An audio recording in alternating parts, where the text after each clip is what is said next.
pues las distribuciones de muestreo.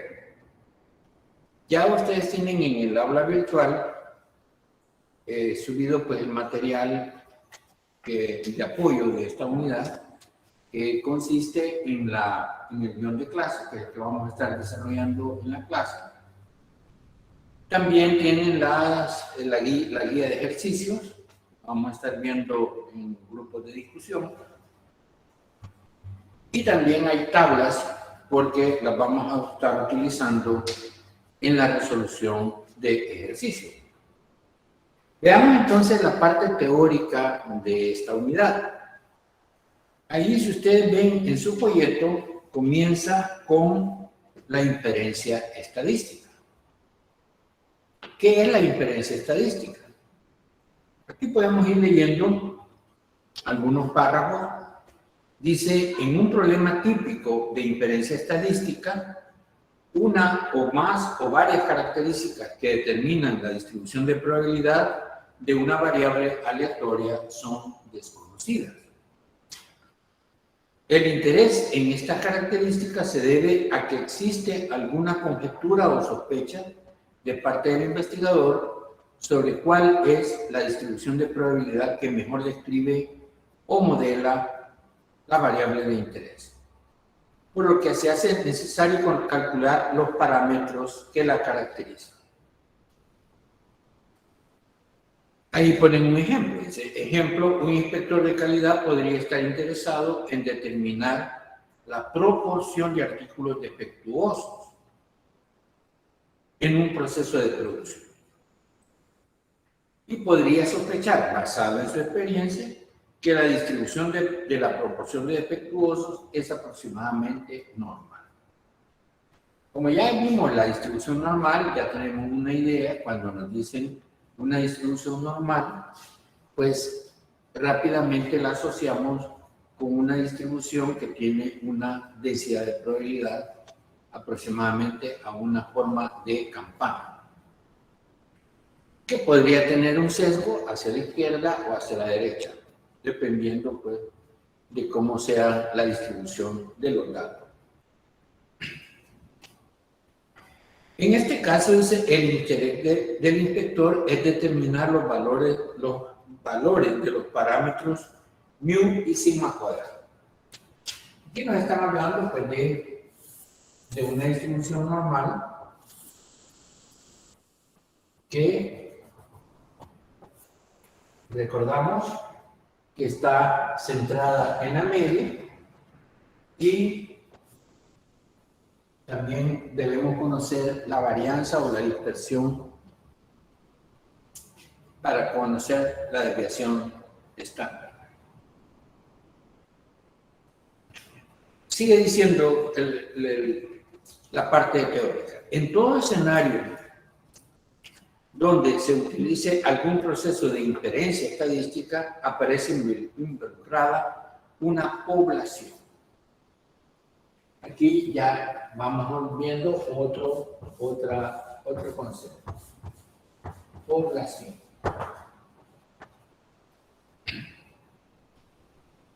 Y ahí mismo lo define.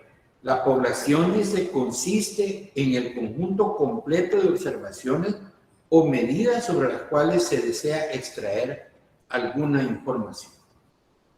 O sea, la población es todos los elementos que componen un universo de interés. Por ejemplo, podríamos decir, la población de los estudiantes de ingeniería es todos los estudiantes de ingeniería. Pero si vamos un poco más específicamente, podríamos decir la población de los estudiantes de estadística, probabilidad estadística, y ya se reduce. La población de los estudiantes de matemáticas 2 o 3. Entonces, esa es la población. Consiste en el conjunto completo de observaciones o medidas sobre las cuales se desea extraer alguna información. Pero, generalmente, hacer un estudio de toda la población es muy caro, porque que se necesitan recursos, o muy extenso en el tiempo, entonces lo que se acostumbra es a utilizar muestras.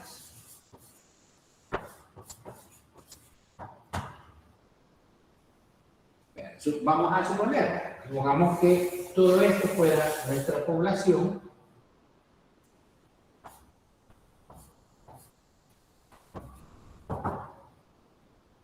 Lo estamos representando en esta figura, pero, como les decía, resulta a veces muy complicado, por los recursos económicos o los recursos de tiempo, de hacer un estudio completo de toda la población que está involucrada en un fenómeno.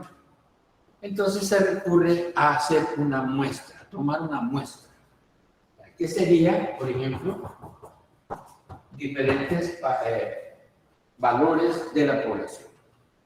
Entonces muestra, ahí no lo define, es un subconjunto de observaciones que se seleccionan de la población de interés.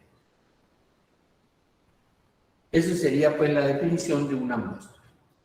Es un subconjunto de observaciones que se seleccionan de la población de interés.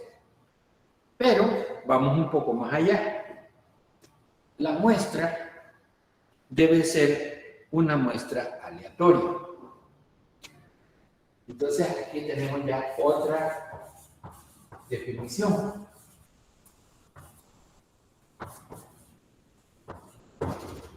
Muestra aleatoria. Y ahí más abajo lo define. Dice, las muestras aleatorias son aquellas en las cuales interviene algún mecanismo de aleatorización que garantiza que cada individuo o grupo de individuos de la población tenga la misma probabilidad de ser seleccionado para participar en la muestra. Un ejemplo, ¿verdad? Es sencillo el ejemplo, pero lo podemos tomar. Por ejemplo, si nosotros tenemos un grupo de trabajadores, supongamos unos 20 trabajadores, que los vamos a tomar muestra de 5 de ellos para hacer un estudio. Entonces, podríamos asignar 20 papelitos numerados, meterlos a una caja, agitar la caja y luego ir sacando en una forma aleatoria 5 papelitos. Ahí, con ese mecanismo de aleatorización, nos estamos garantizando que cualquiera de ellos pudo haber salido para la muestra. O sea, esa es una forma. Otra podrán tener otra forma pues, de garantizarse que los elementos o individuos de una población tengan la misma oportunidad de participar en una muestra. Entonces, a esto se le llama muestra aleatoria. Aquellas dice en las cuales interviene algún mecanismo de aleatorización que garantiza que cada individuo o grupo de individuos tengan la misma probabilidad de ser seleccionado para participar en la muestra. En resumen, se puede decir que la inferencia estadística es el proceso de extraer conclusiones con la mayor exactitud posible sobre toda la población, basándose en la información que proporciona una sola muestra tomada de esa población. O sea, que se tiene una población, se va a tomar una muestra, que sea una muestra aleatoria, y en base a los resultados que nos dé la muestra, podemos decir que la población tiene un comportamiento parecido, lo más cercano posible.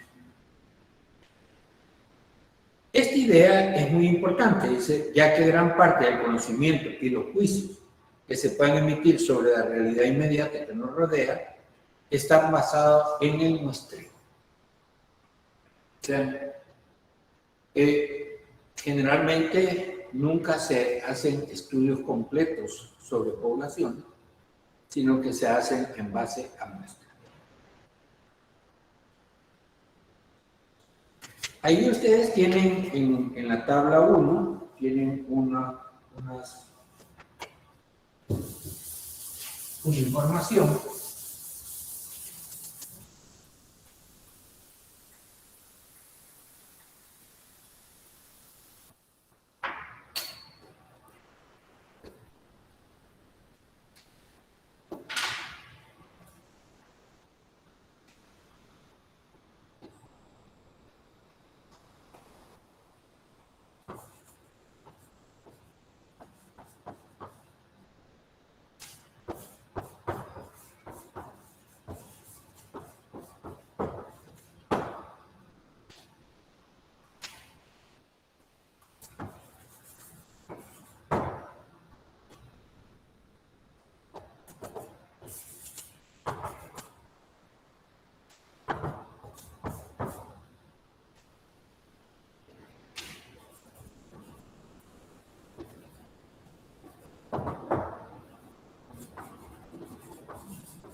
Esta tabla lo que trata de decirnos o ilustrarnos es que depende de que si estamos refiriéndonos a una característica de la población, le vamos a llamar parámetro. Y si nos estamos refiriendo a una característica de una muestra, le vamos a llamar estadística. Entonces, eso hay que tener en cuenta. Cuando nosotros nos referimos a un parámetro, estamos hablando de la población. Cuando nos referimos a un estadístico, estamos hablando de la muestra. Y también hay diferencias. Por ejemplo, la media. Nosotros ya conocemos que la media es la sumatoria de todos los valores entre el número de valores. Si estamos en toda la población, sería sumar todos los valores de los datos de la población y dividirlo entre el número de datos. Entonces, la media, cuando se refiere a la población, es el parámetro mu. Es una letra griega, mu. En cambio, cuando tenemos una muestra aleatoria y queremos decir la media de la muestra, lo vamos a representar con una X y una barrita horizontal sobre la variable, sobre la X.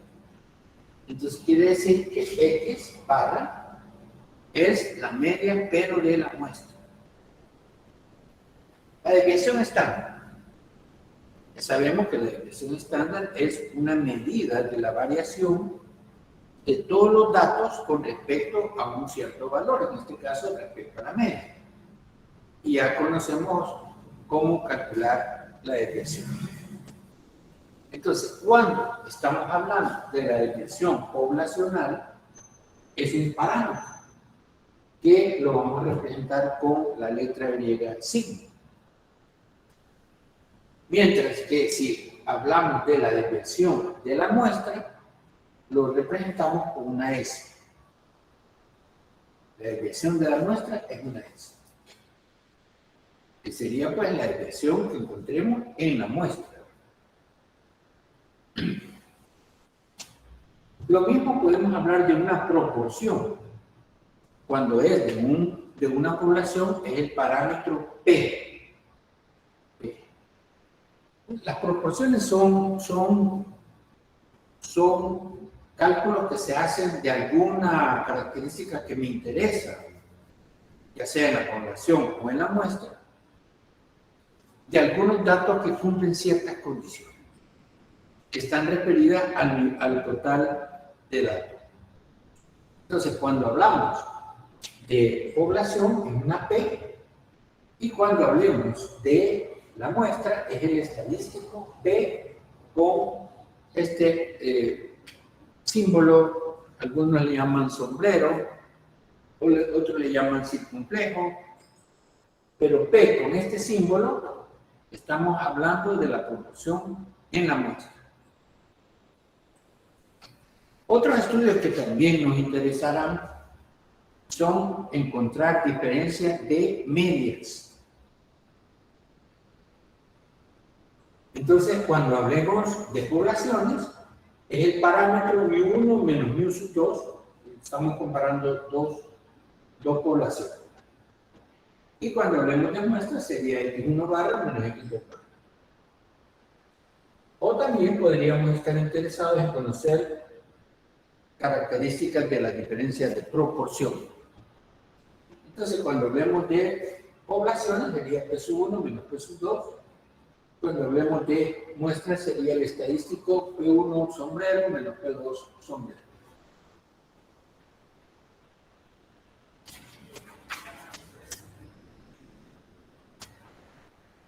Vamos a ver ahora otro concepto que es muy importante.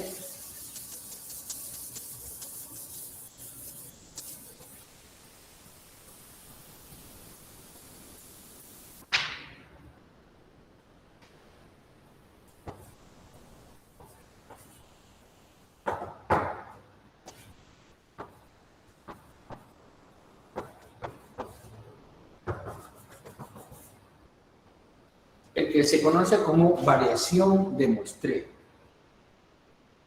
Entonces, leamos un poco lo que dice en el proyecto de clase.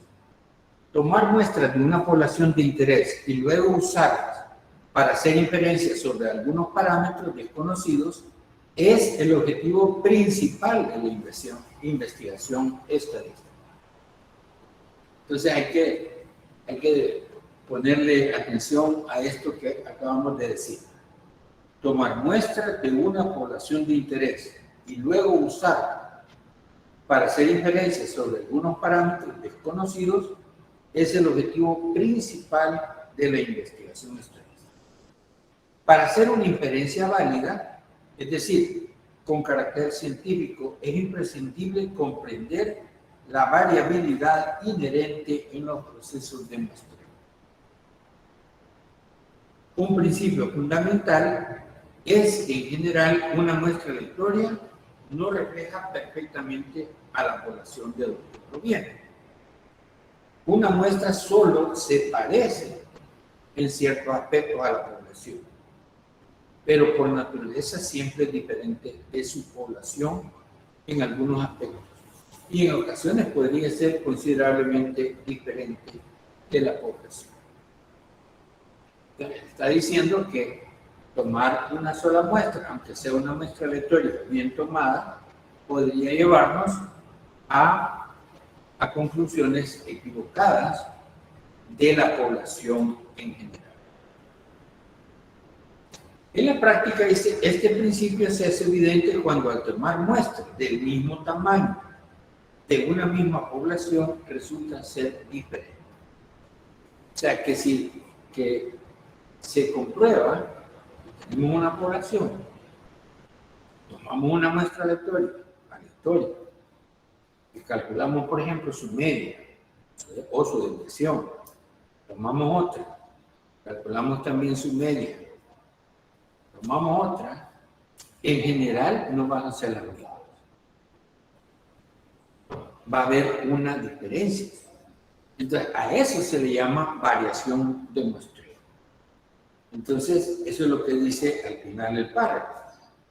La variación de muestreo establece que muestras diferentes del mismo tamaño, tomadas de una misma población, también serán diferentes entre sí.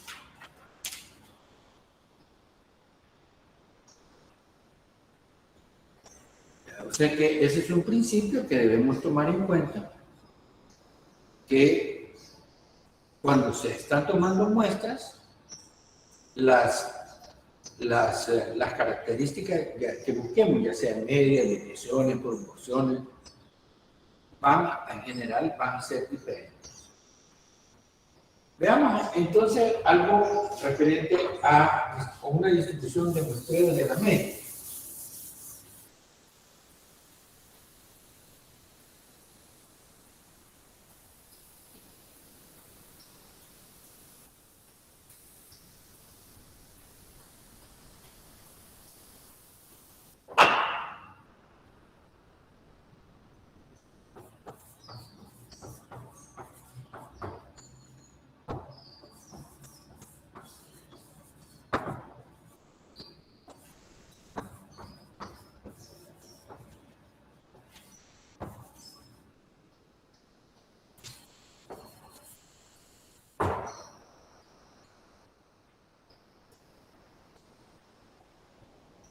Vamos a ver, dice, en todos los procesos de inferencia estadística se utiliza como herramienta básica la distribución de muestreo de un estadístico. El hacer una inferencia válida o interpretar correctamente una requiere de la comprensión del proceso de construcción de la distribución de muestreo del estadístico que se esté usando. A continuación se presenta el proceso de construcción de la distribución de muestreo de la media muestral. Y a partir de ese proceso se presentan las demás distribuciones de muestreo que serán usadas en este curso. Entonces ahí nos van dando los pasos que se van desarrollando para encontrar la distribución de muestreo de la media. Primero,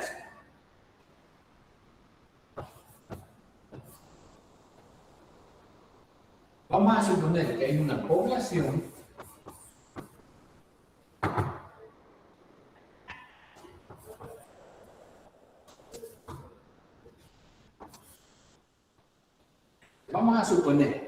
población con una media mu y una varianza sigma cuadrada. Vamos a poner sigma cuadrada. Aquí hay una figura que está en la figura 1, que esto está más o menos indicado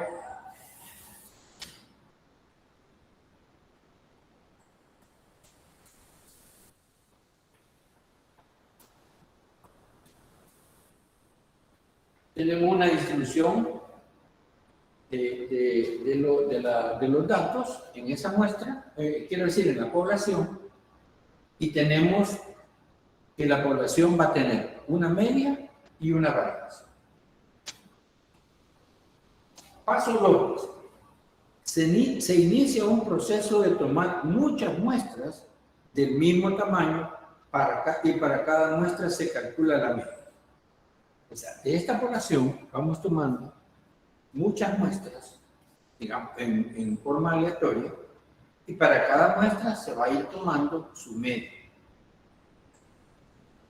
Debido a la variación de muestreo de estas muestras, y por tanto las medias serán diferentes entre sí. Como resultado de este proceso se origina un vector de valores x1, x2 hasta xn, formado por todas las medias medidas como se muestra en el nivel 2. Aquí pues en el 2 podemos decir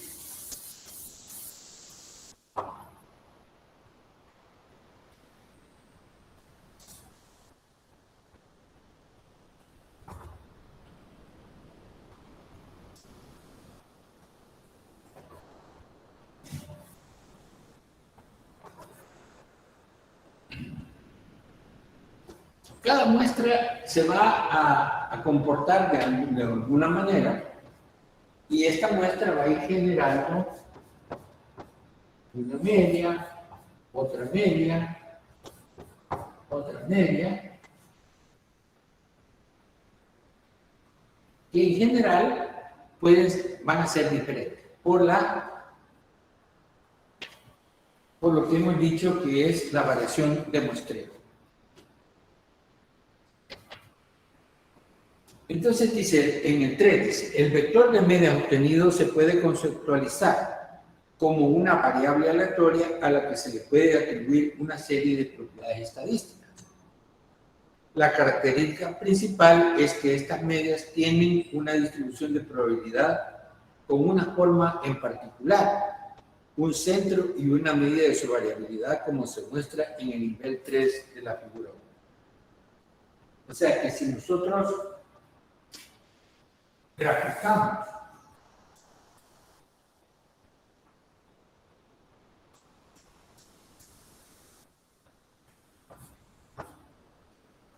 tomamos como variable la media de las muestras, media muestral, nos va a dar ahí aparece como rectángulo, ¿verdad? Pero lo podemos tomar en la curva suavizada y a esto se le llamaría la distribución de muestreo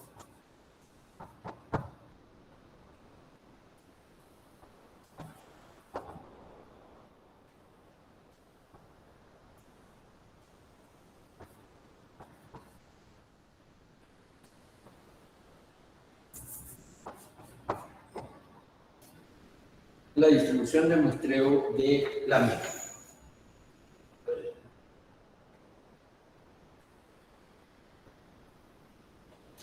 Entonces, ahí en el paso 4 dice, a la distribución de probabilidad obtenida se le da el nombre especial de distribución de muestreo de la media, para enfatizar el hecho de que es un ente matemático que describe a largo plazo cómo se comporta la media en el muestreo repetido.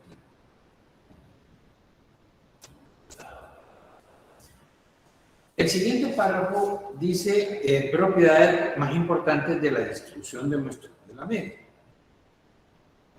La distribución de muestreo de la media tiende a tener una forma particular. En la figura 2, que es esta figura de acá, ahí los que tienen su folleto pues pueden irlo siguiendo. Este está en la página 4.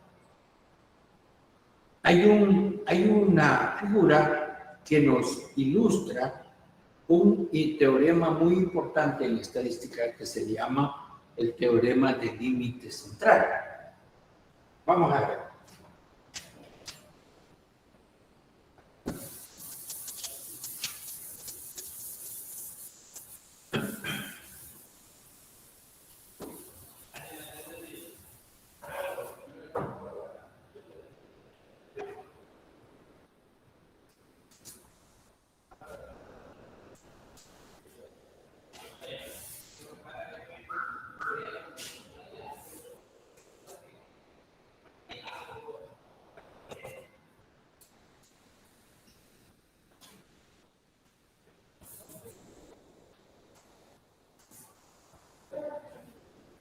En esta figura aparece en la parte superior unas distribuciones de probabilidad de variable continua que no son necesariamente la normal.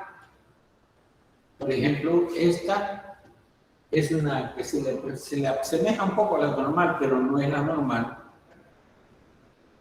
Comienza su curva de densidad a bajar, creciendo rápidamente, llega a un punto máximo y luego decrece.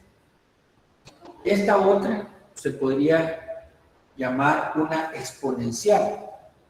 Comienza con un valor muy alto y luego va decreciendo poco a poco hasta llegar casi a cero. Y esta otra se le llama distribución uniforme, que tiene esa característica así de ser un valor constante.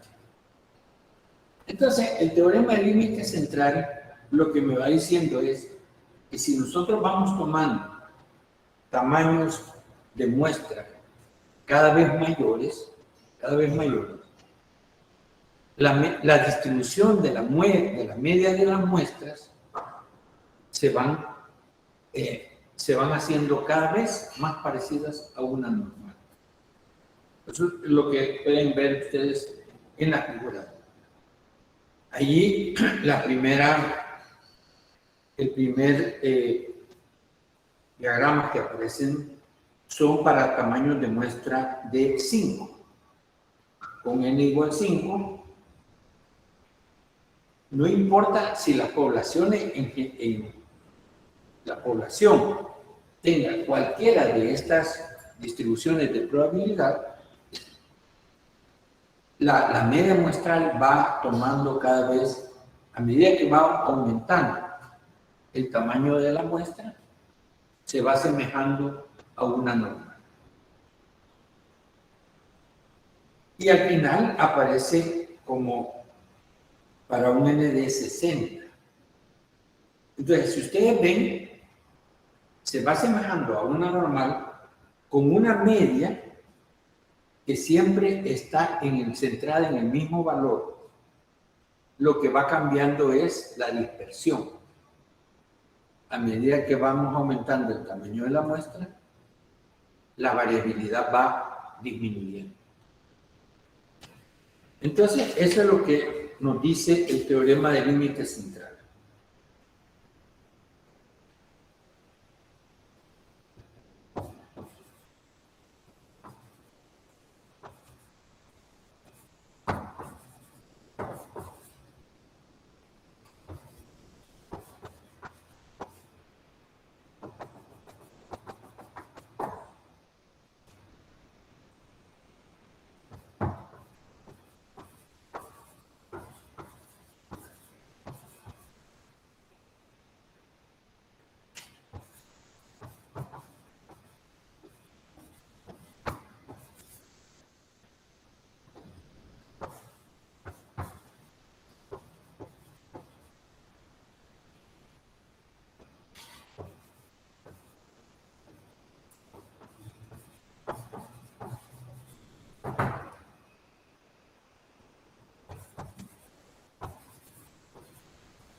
Bueno, aquí está resumido, lo vamos a poner también en una ecuación.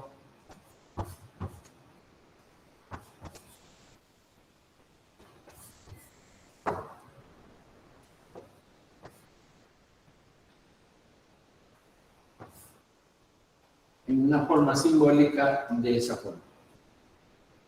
Pero lo que nos interesa es centrarnos en esto. Si una muestra de tamaño n es tomada de una población con media mu y varianza sigma cuadrada, la distribución de probabilidad de la media muestral es aproximadamente normal, con media mu y varianza sigma cuadrado en t. Entonces, eso lo resumimos con esta simbología.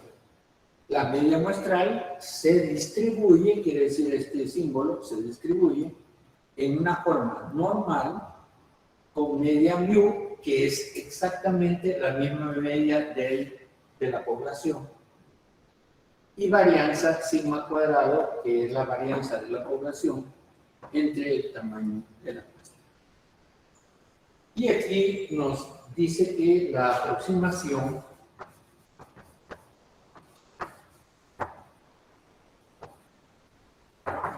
mejora si n es mayor o igual a 3. O sea que si tomamos muestras de 30 o más, la aproximación es mejor.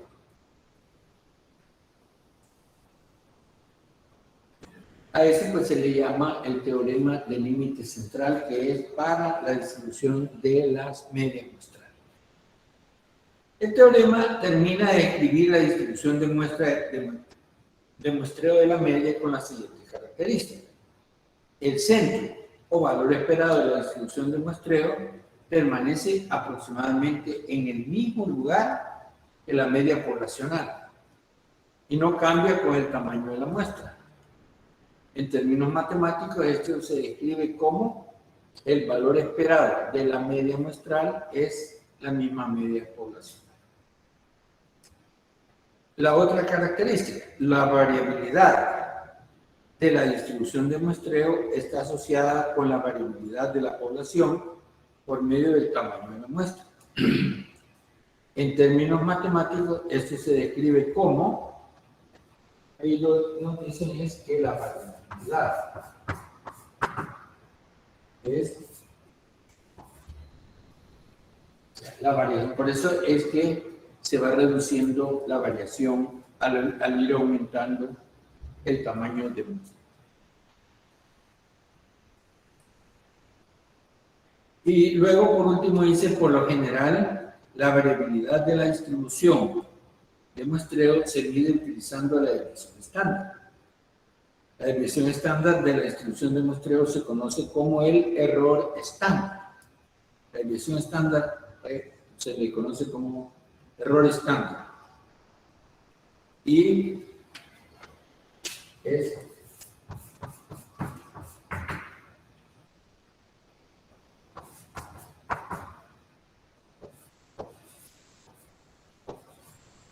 como extraer la raíz cuadrada de esta expresión.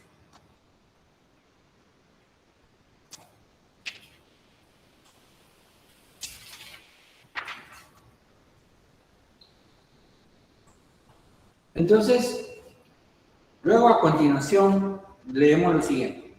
Para muestras grandes, el teorema del límite central establece que la distribución de muestreo de la media es aproximadamente normal. ¿Cuándo vamos a considerar una muestra grande? Cuando n sea mayor o igual a 30. Pero luego viene una pregunta. ¿Qué sucede si se trabaja con muestras que no son lo suficientemente grandes como para aplicar el teorema del límite central? O sea, ¿qué sucede si vamos a tener muestras menos de 30? ¿Podemos ocupar siempre el teorema del límite central o no? Entonces dice, en este caso, la distribución de muestreo depende de la respuesta que se le dé a la siguiente pregunta. ¿Es la población muestral aproximadamente normal?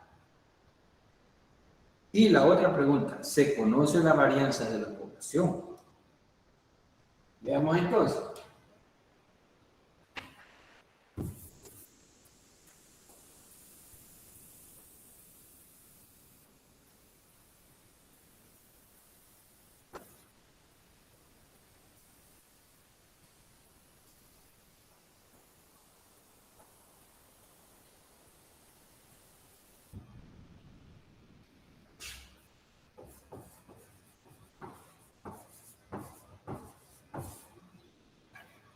Entonces, podemos resumir. ¿Qué pasa cuando n es menor que 30? Entonces, hay dos preguntas. ¿Es la población muestral aproximadamente normal?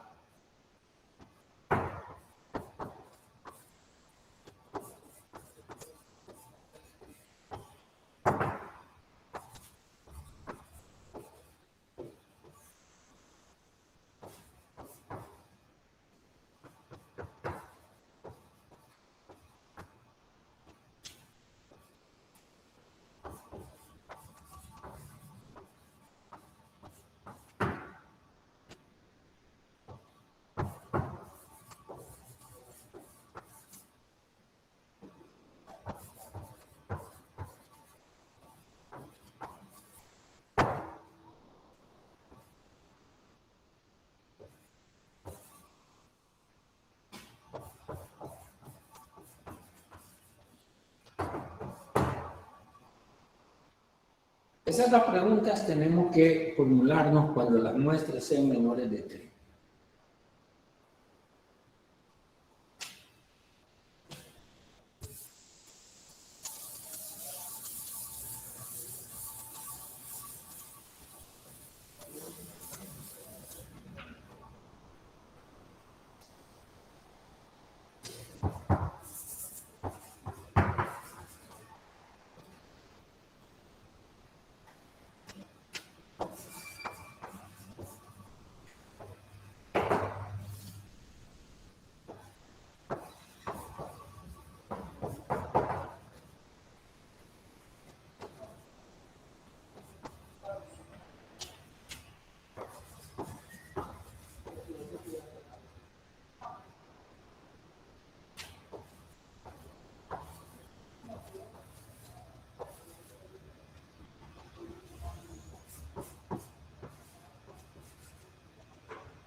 Entonces, aquí, si la respuesta a esta pregunta es que la población es aproximadamente normal y se conoce la desviación o la varianza poblacional, entonces la media muestral, no importa que el tamaño de la muestra sea menor de 30, podemos utilizar siempre la normal con estos parámetros. Ahora, en un ejemplo práctico, ¿cómo podríamos decidir si la población es aproximadamente normal? Podemos recurrir a lo que veíamos en la unidad 1 cuando vimos el análisis exploratorio de datos. Hacíamos diagramas de caja y veíamos si no habían atípicos, si la distribución era aproximadamente simétrica. En esos casos podemos decir la población o la muestra proviene de una población aproximadamente normal.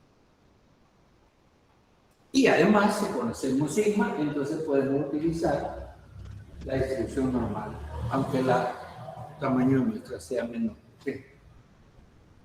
Ahora, si no se conoce, la pregunta, si no se conoce sigma cuadrado de la población,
Entonces, si la población, si hacemos una prueba de normalidad y vemos que pasa la prueba de normalidad, pero no conocemos la varianza o desviación poblacional, entonces no podemos utilizar la distribución normal, sino que se hace un cambio de modelo que se le llama una distribución T.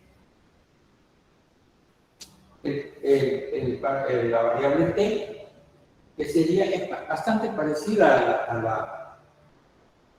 a la ecuación de transformación de la normal, es equipara menos mu entre S, que es la desviación poblacional, entre el tamaño o raíz cuadrada del tamaño del número.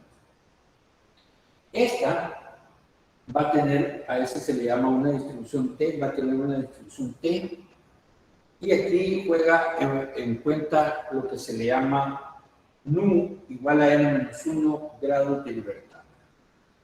Cuando veamos ejercicios que utilizamos esta distribución, ahí tienen sus tablas ustedes, ya las tienen ahí en el aula virtual, las pueden descargar para tenerlas.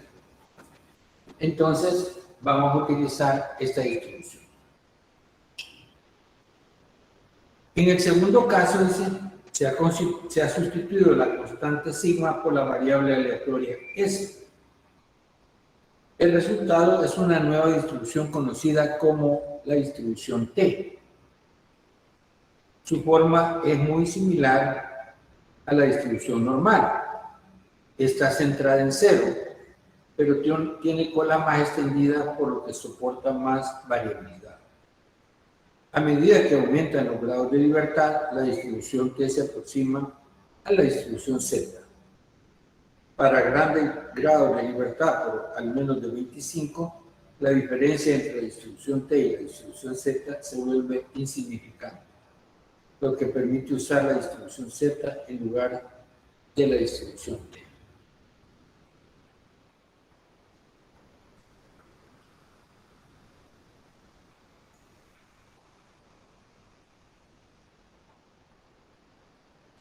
Bueno, veamos, creo que tenemos tiempo para ver un ejemplo.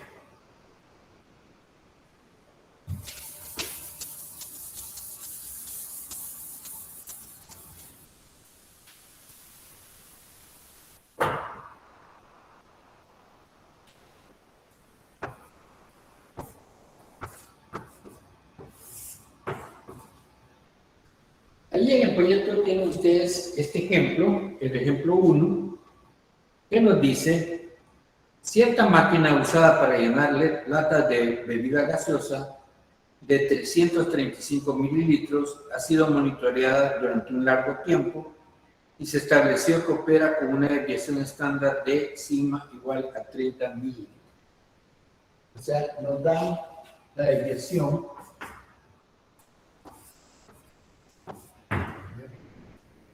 que la vamos a tomar pues, como una desviación poblacional. Si 35 observaciones nos dan el tamaño de la muestra, si 35 observaciones de la cantidad de líquido dispensado se toman en un día particular, Alex, calcule la probabilidad que la media muestral sea menor que 333 mililitros.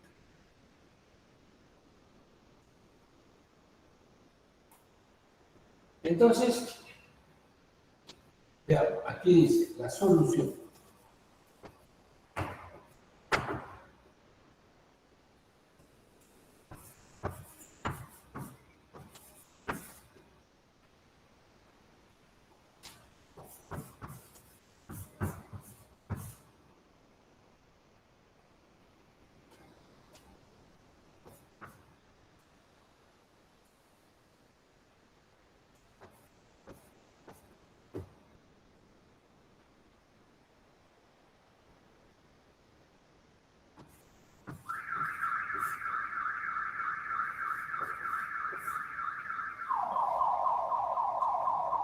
Como en este ejercicio, el tamaño de la muestra es de 35, es mayor que 30. Y nos están dando que la máquina que ha sido monitoreada durante un largo tiempo y tiene 300, como media 335 y una desviación de 30. Entonces, para la muestra de tamaño 35, podemos decir que tiene una distribución normal con una media de 335 y una varianza de 30 al cuadrado sobre 35.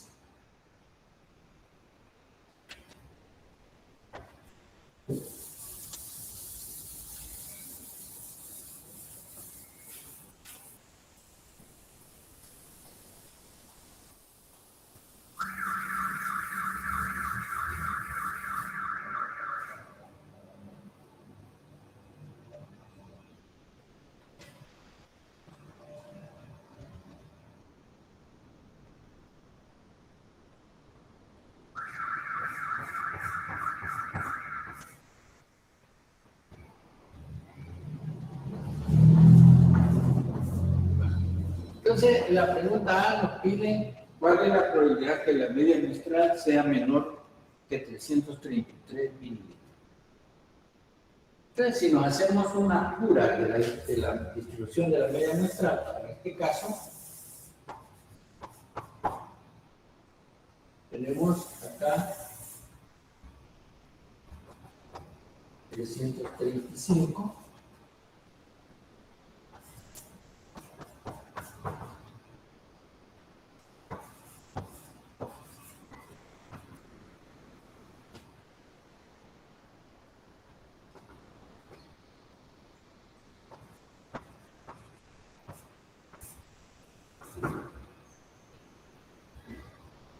Lo que nos están pidiendo es la probabilidad o área bajo la distribución que está a la izquierda de 330. Como es una distribución normal, podemos estandarizar para el valor Z.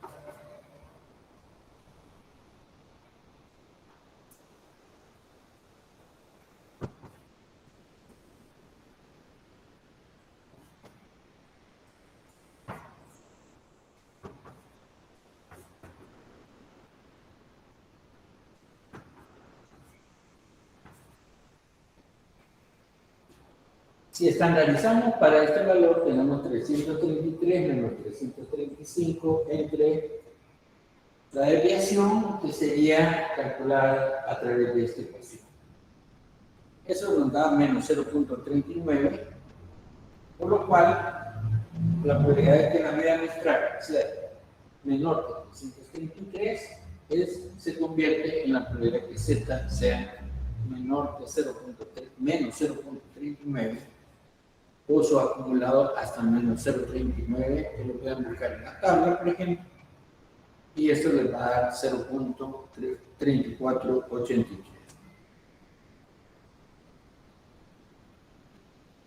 En la pregunta B,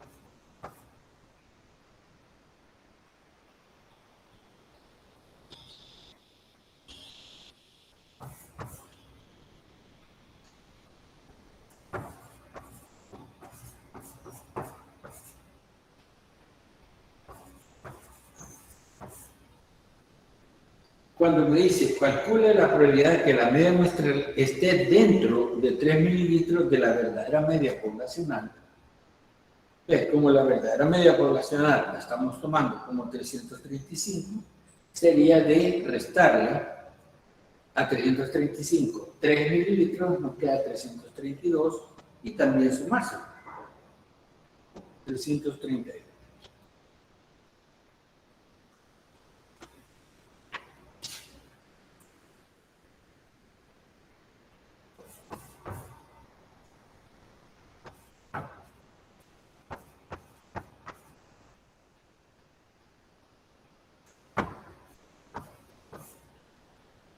Al estandarizar vamos a llegar a esos valores y entonces acá pues, tendríamos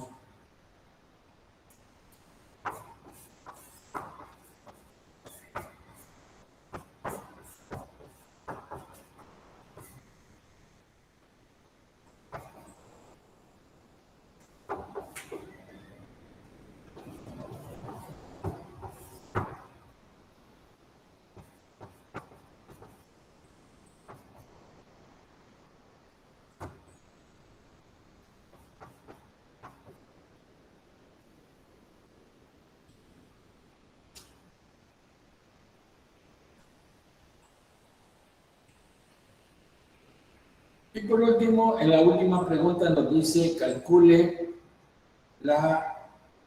el error estándar de la media. No me bien visto.